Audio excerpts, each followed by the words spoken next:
Bagaimana Allah Ta'ala menjamin rezeki? A'udzubillahi minasyaitonirrajim. Wa ma min dabbatin fil ardi illa 'ala Allahi rizquha. Semua yang melata di atas muka bumi Allah ini dijamin rezekinya. Semua yang melata, semua yang bergerak. Setelah diteliti oleh para ulama, dabbah artinya binatang, selalu diterjemahkan dabbah, dabbatul ardi, binatang yang berjalan di atas muka bumi ini dijamin Allah Ta'ala rezekinya. Kenapa disebutkan binatang? Kenapa tidak disebut wama min insanin, wama min nasin? Tidak ada manusia yang tidak dijamin rezekinya. Digunakan kata yang paling rendah, paling hina, paling kotor, binatang. Kalau binatang saja dijamin rezekinya, apalagi yang mulia. Karramna bani Adam ala katsirin minal khalqi wa faddalnahum tafdila. Di antara semua makhluk ini manusia yang paling mulia. Khalaqnal insana fi ahsani taqwim. Dari bentuk susunan fisiknya paling sempurna, dari bentuk keseimbangan antara akal dengan nafsunya juga sempurna. Ada yang satu ini nafsu aja, tak ada akal, binatang. Ada yang satu ini akal saja, tak ada nafsu, malaikat.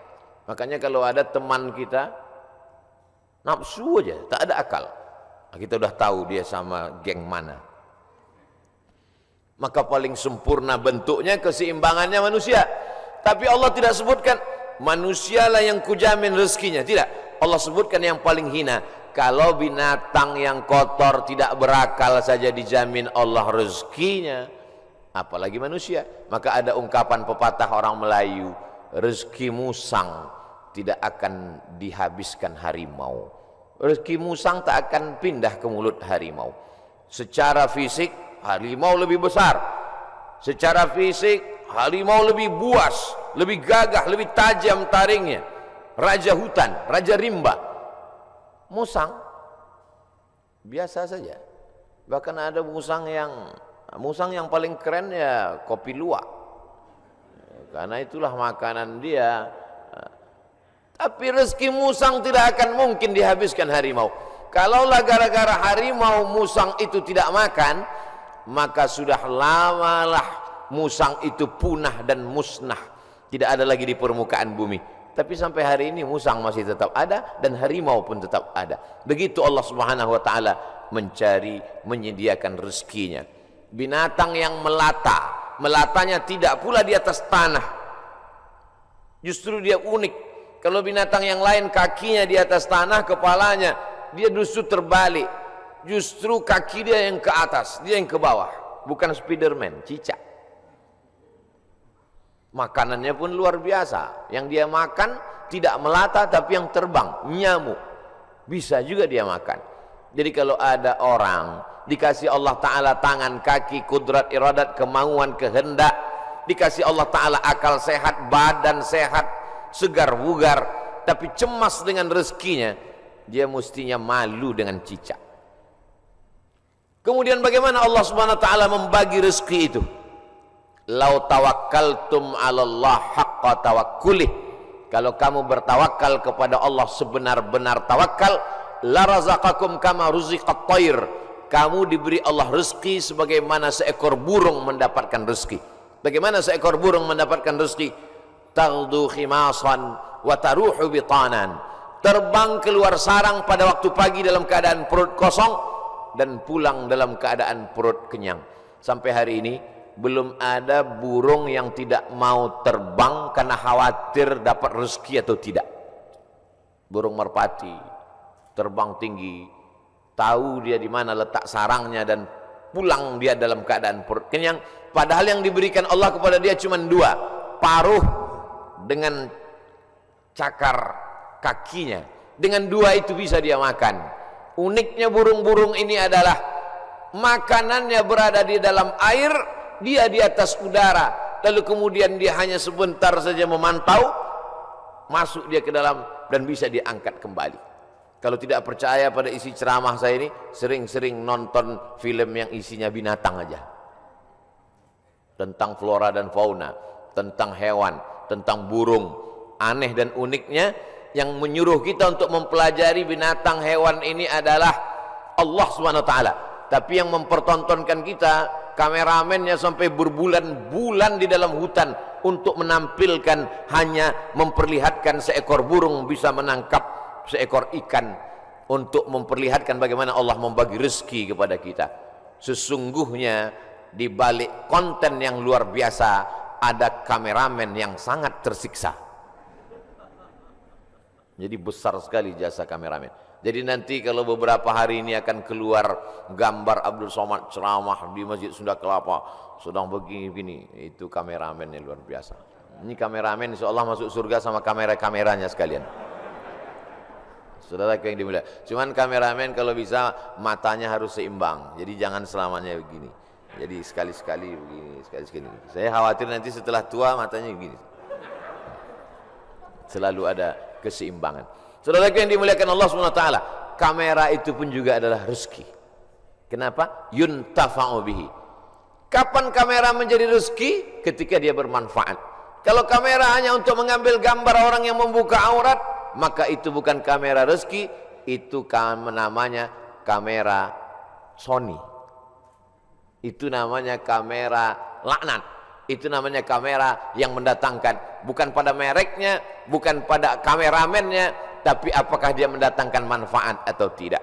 Begitu Allah SWT memberikan rezeki. Suatu ketika ada salah seorang dari wali-wali Allah, setelah mendengar ceramah Ustadz bagaimana perjalanan Ustadz berdakwah, bagaimana perjuangan Ustadz, saya menganggap Ustadz salah seorang dari wali-wali Allah. Kata jamaah, mendengar itu saya, ente kok tahu? Saya ini wali murid. Kaedah kewalian, la ya'riful wali illal wali. Yang tahu bahwa itu wali adalah wali juga. Jadi kalau ada orang mengatakan, menurut saya Kiai Anu itu wali, berarti dia wali. Lalu siapa yang tahu bahwa dia wali? Kamu mengatakan Kiai itu wali? Iya. Terus yang ngangkat kamu jadi wali siapa? Saya sendiri, kata dia. Ini namanya buceri, bule ngecat rambut sendiri. Karena dia klaim saja ada seorang wali Allah. Seorang wali Allah ini berjalan, dalam perjalanan panjangnya dia melihat ada seorang wali Allah juga yang duduk di gurun pasir hanya berzikir. Lalu wali yang berjalan bertanya kepada wali yang duduk, "Kamu kenapa duduk dari tadi tidak cari rezeki?" Kata wali yang duduk, "Apa kau tidak tahu firman Allah? Wa ma min dabbatin fil ardi illa 'ala Allahi rizquha." Semua makhluk yang melata di atas muka bumi Allah, rezekinya sudah dijamin Allah. Percaya kau pada ayat ini? Percaya. Aku wali Allah. Kalau percaya kepada ayat bahwa rezeki dijamin Allah, untuk apa lagi kita cari rezeki? Kalau kau tidak percaya bahwa rezeki dijamin Allah, lihatlah di atas pohon kurma itu. Ada seekor burung, sejak telurnya menetas, sayapnya patah. Sayapnya patah, dia tidak bisa terbang. Tapi dia tetap menjadi burung yang besar di atas pohon kurma. Kenapa? Kita lihat nanti.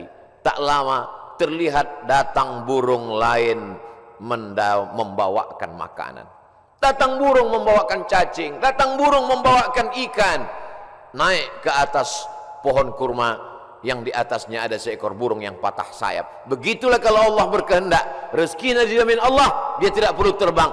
Datang burung lain membawakan. Burung yang datang ini bukan ojek online. Burung lain datang membawakan tanpa perintah manusia. Allah memerintahkan hatinya. Oh, begitu. Iya. Lalu apa kata wali Allah yang berdiri kepada wali Allah yang duduk? Kenapa kau tidak amalkan sunnah al-yadul ulya khairum minal yadis sufla? Kenapa engkau tidak memilih menjadi burung yang mendatangkan cacing dan ikan? Kenapa justru memilih menjadi burung yang duduk menunggu makanan datang? Mendengar itu wali Allah yang duduk itu tegak berdiri, dan dia mengatakan, kalau begitu aku lebih memilih ingin menjadi burung yang membawakan makanan, karena mengikut sunnah Rasulullah sallallahu alaihi wasallam, al-yadul ulya khairum minal yadis sufla, tangan di atas yang memberi lebih mulia daripada yang menerima. Artinya apa? Dengan rezeki, mencari rezeki, punya rezeki bermanfaat, maka orang itu lebih tinggi derajatnya daripada beriman, yakin, tapi hanya menanti menunggu. Makanya dalam Islam diajarkan al-mu'minul qawiyyu, seorang mukmin yang kuat, kuat fisiknya, kuat otaknya, kuat ilmunya, kuat finansialnya, kuat duitnya. Khairun, dia lebih baik di hadapan Allah. Wa ahabbu ilallah, lebih dicintai Allah minal mu'minid dhaif, daripada mukmin yang lemah. Wali Allah kalau menerima hadis mudah dia menerima. Ini contohnya wali Allah, begitu menerima hadis langsung dia terima, dia langsung tegak berdiri. Jadi kalau ada hari ini orang yang diyakini sebagai wali Allah tapi bertentangan dengan sunnah-sunnah Rasulullah, maka sesungguhnya bukan wali Allah. Jadi wali apa? Wali setan.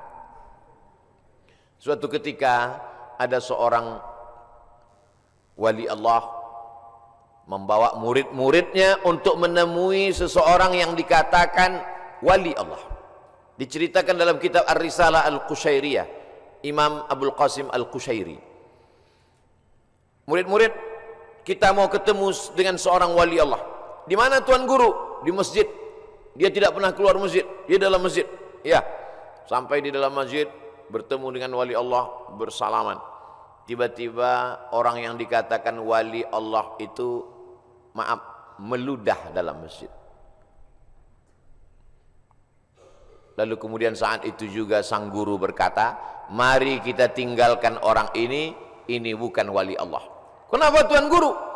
Dia banyak karamahnya, dia mulia. Karena dia meludah dalam masjid. Perbuatannya bertentangan dengan syariat, bertentangan dengan sunnah Rasulullah SAW. Karena bumi yang paling mulia adalah masjid, meludah dalam masjid adalah menghinakan masjid, maka perbuatannya sudah menjatuhkan kedudukan dirinya di hadapan Allah karena bertentangan dengan sunnah Rasulullah sallallahu alaihi wasallam.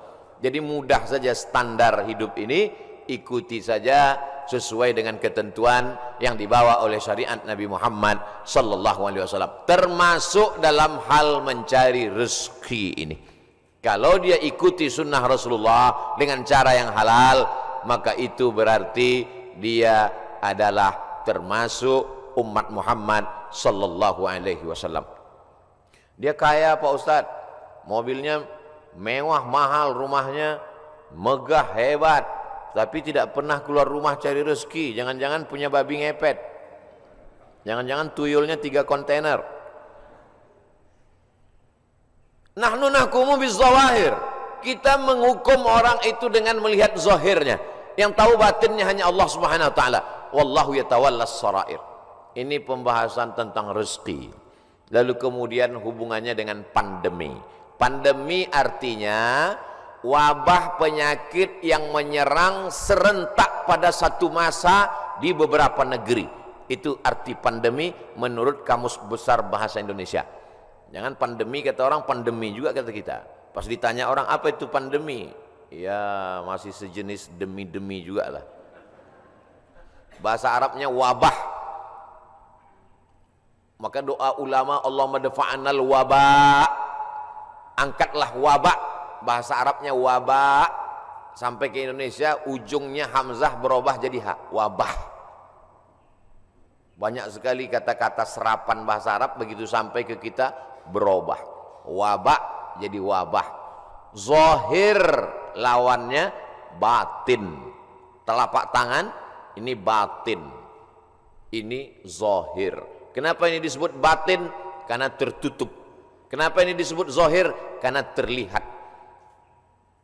Oh kalau begitu ini bisa juga disebut batin tertutup Pak Ustaz? Enggak, karena yang bisa tertutup cuman ini. Siapa yang bisa menutup ke sini? Enggak bisa. Maka ini disebut batin. Zahiruha wa batinuha, zahir dan batin. Sampai ke Indonesia berubah. Mohon maaf, lahir dan batin. Tidak apa-apa. Kita teruskan saja kekeliruan itu. Karena sudah menjadi umum. Ada nama kamus bahasa Arab khotok sya'i. Khotok salah. Sya'i tapi populer. Ternyata kalau salah tapi populer, diteruskan saja kesalahan itu. Nah, kembali kepada pandemi, wabah. Wabah ini bukan sesuatu yang baru.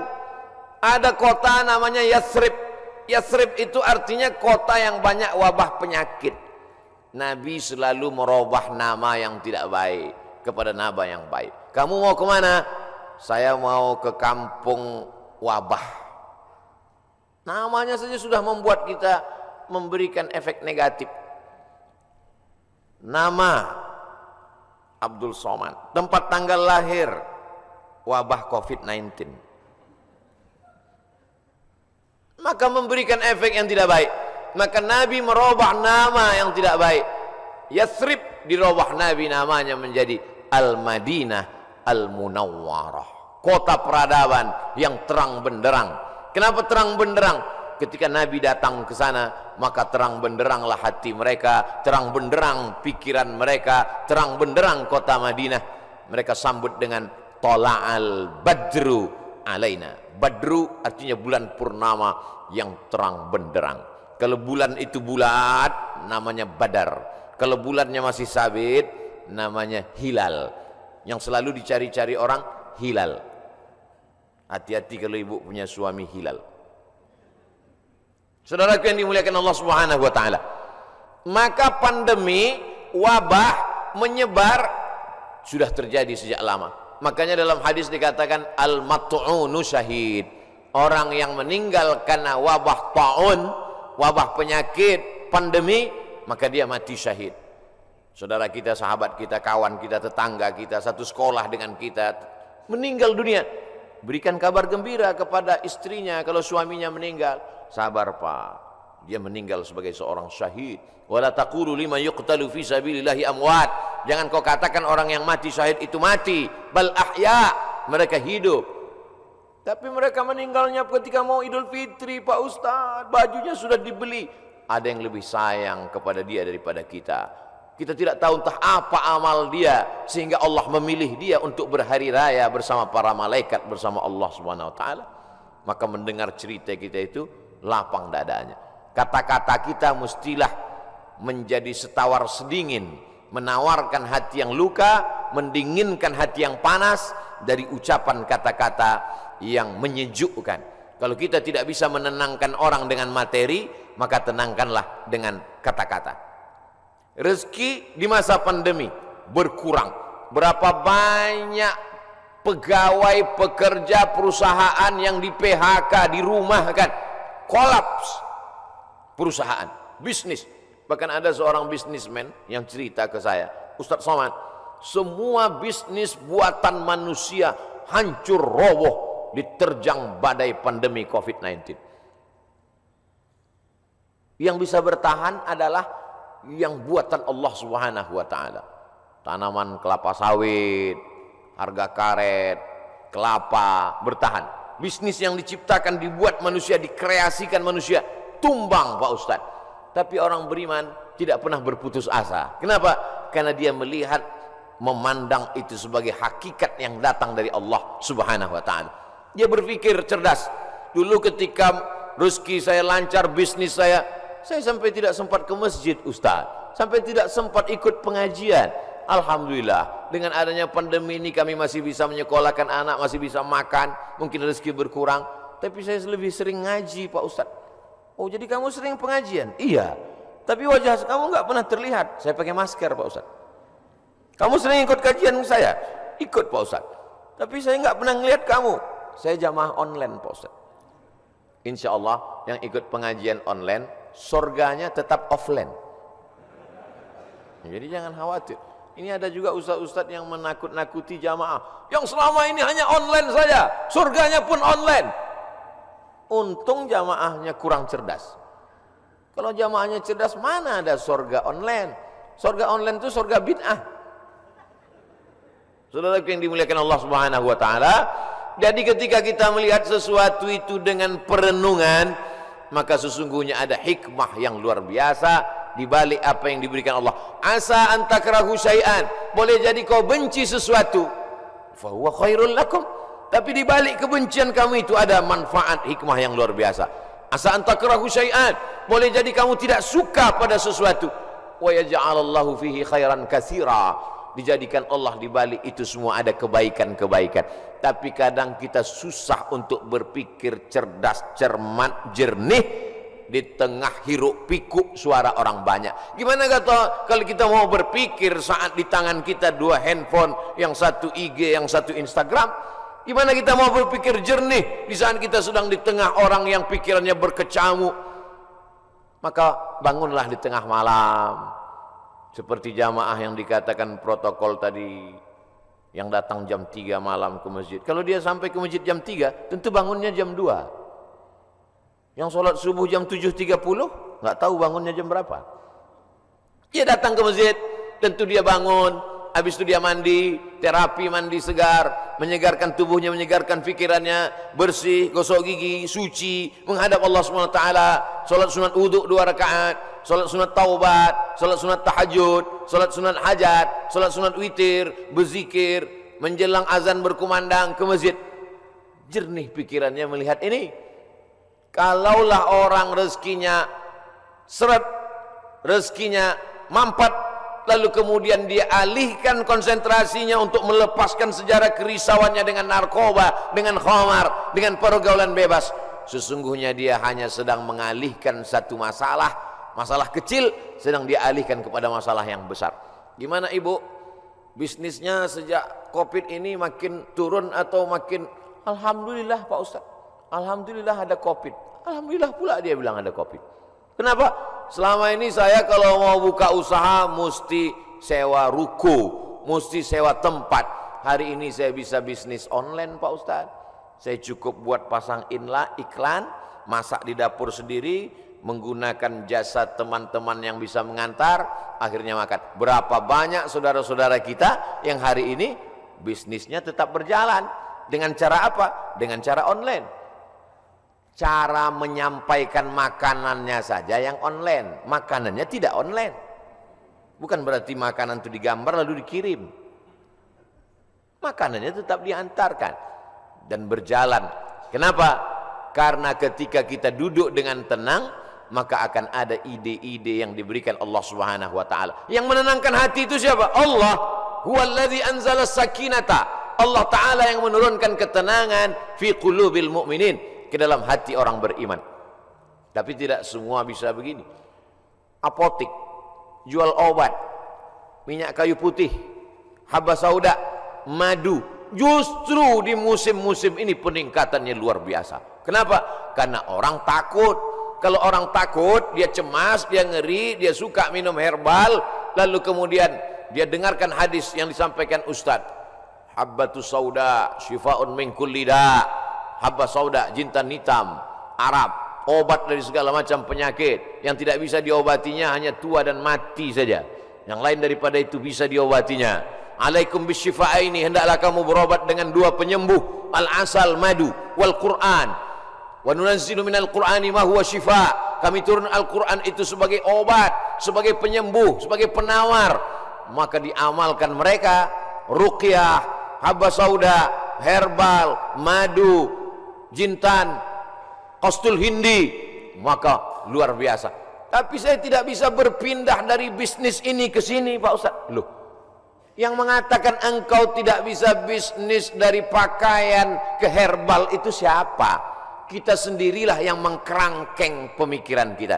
Kita yang membuat aturan, kita yang membuat diri kita terjebak. Saya sudah usaha pakaian, maka saya tidak bisa berpindah ke usaha lain. Yang membuat kaedah itu diri dia sendiri, dia sendiri membuat kerangkeng, dia sendiri yang berada di dalam, dia sendiri yang menguncinya. Itu sama seperti orang yang membuat kerangkeng besi, dia masuk ke dalam, dia kunci dari dalam, dia buang kuncinya keluar. Dia mengkerangkeng dirinya.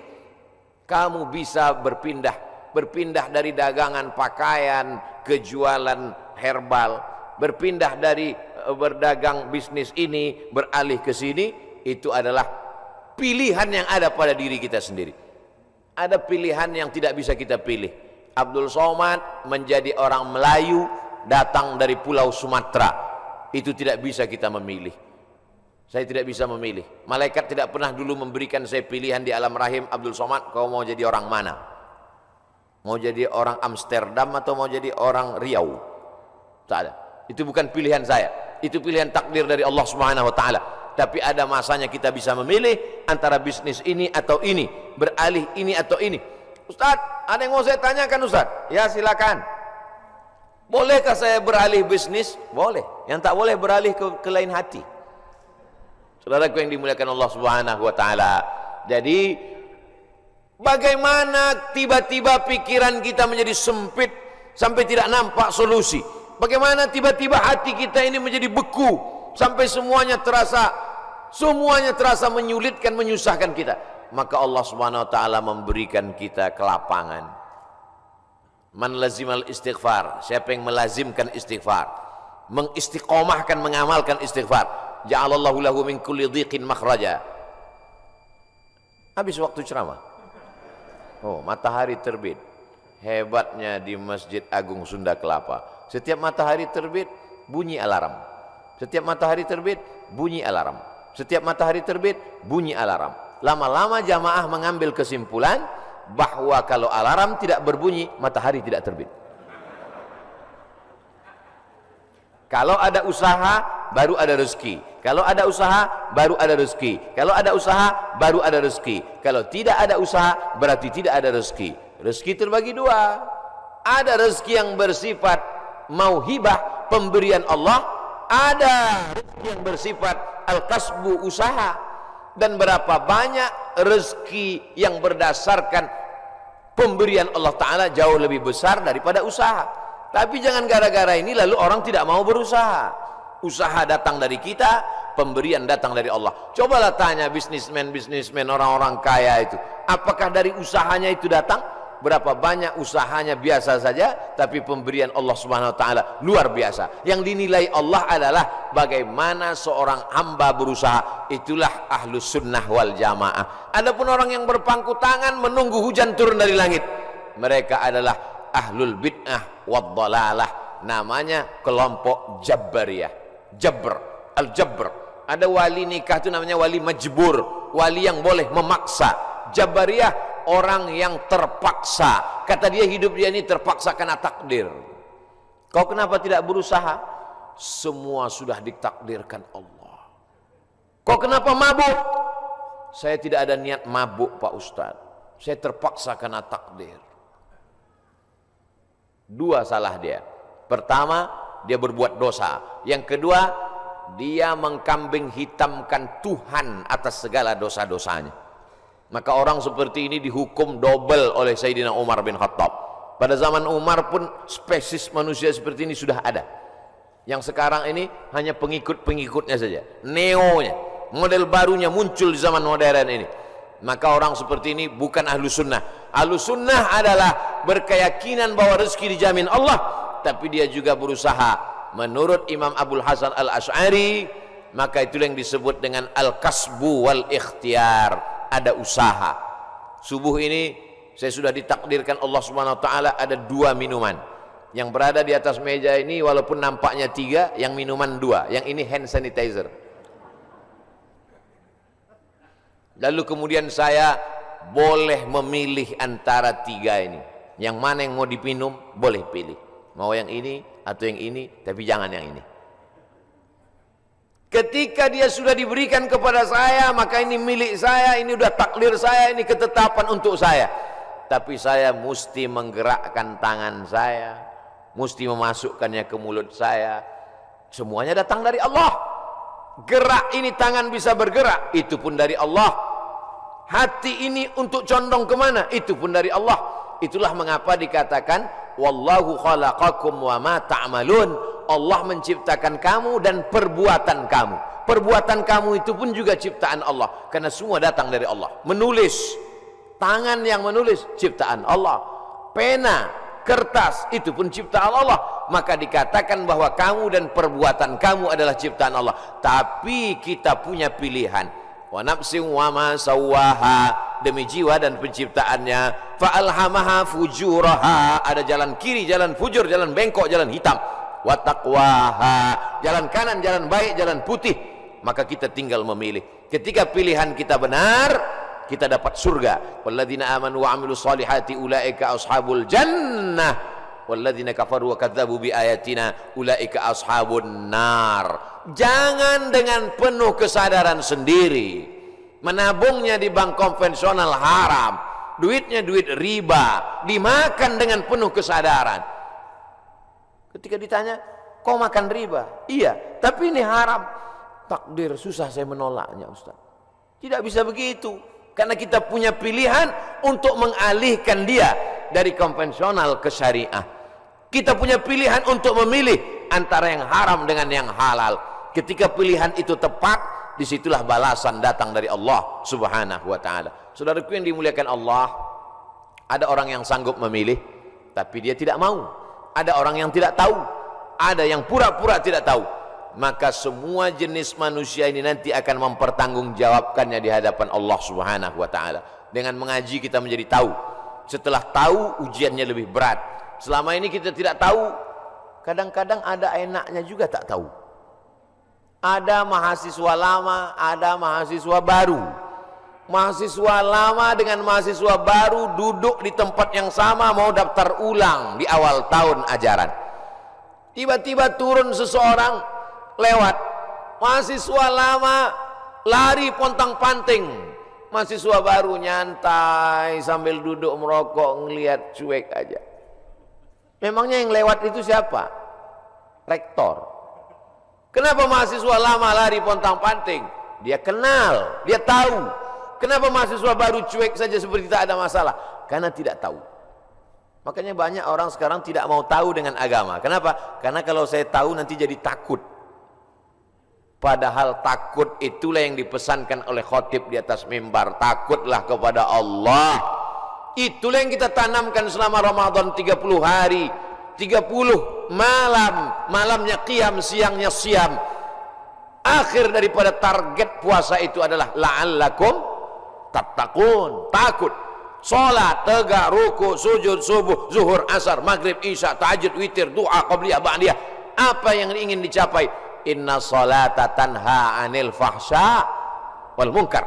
Kajian subuh, kajian kita ini, apa target visi misi dari kajian ini?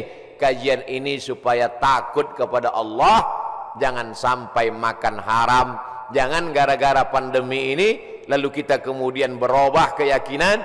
Makanya pesan Nabi, qul amantu billah, berilah aku pesan ya Rasulullah.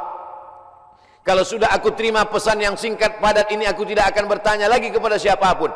Katanya, amantu billah, katakan aku beriman kepada Allah. Tsumma istaqim, istiqamah. Istiqamah. Sebelum pandemi istiqamah, berusaha dengan rezeki yang halal. Setelah pandemi pun juga istiqamah. Mudah-mudahan kajian ini membuat kita tetap istiqamah, tetap kuat iman dan Islam. Kita sampaikan kepada sahabat jamaah semuanya bagaimana menghadapi pandemi tetap dengan rezeki yang halal. Mudah-mudahan kita selalu dalam ridha Allah Subhanahu wa ta'ala.